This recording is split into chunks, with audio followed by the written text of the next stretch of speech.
ગીરમાં સિંહના શંકાસ્પદ મોત બાદ વનમંત્રી એક્શનમાં જોવા મળ્યા।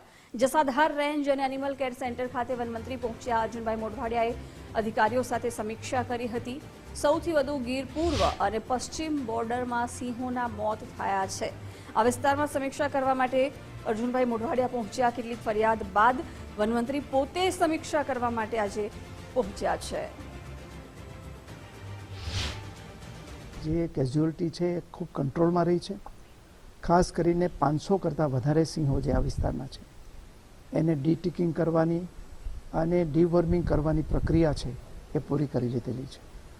અને જે નબળા સિંહ હતા એને અમુકને સ્થળ ઉપર જ ટ્રીટમેન્ટ કરવામાં આવી છે અને જે વધારે થોડાક નબળા હતા એને રેસ્ક્યુ સેન્ટર ઉપર લઈ આવીને એમને વન વિભાગના અધિકારીઓ, વન વિભાગના ડૉક્ટરો અને અમારા જે જુનાગઢ વેટરનરી કોલેજના ડૉક્ટરોએ સાથે મળીને એની ટ્રીટમેન્ટ કરી છે।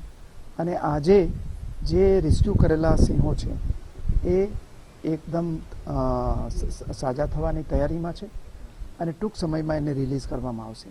બેબીસિયા છે કે સીડીબી છે કે કોઈ બેક્ટેરિયલ ડિસીઝ છે એની જાણકારી અને એનું કન્ફર્મેશન તો 1 કે 2 દિવસની અંદર એના જે રિપોર્ટ આવશે એના પછી જ એની ખાતરી થઈ શકે।